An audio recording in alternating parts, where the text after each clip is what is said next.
शरीरं सुरूपं तथा वा कलत्रं यशश्चारुचित्रं धनं मेरुतुल्यम्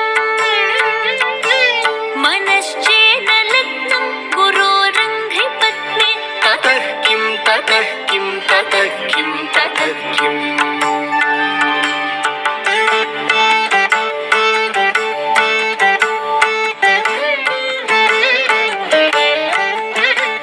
कलत्रं धनं पुत्रपौत्रादि सर्वं गृहं बान्धव सर्वमेतद्धि जातम् मनश्चेन्न लग्नं गुरोरङ्घ्रिपत्नी ततः किं ततः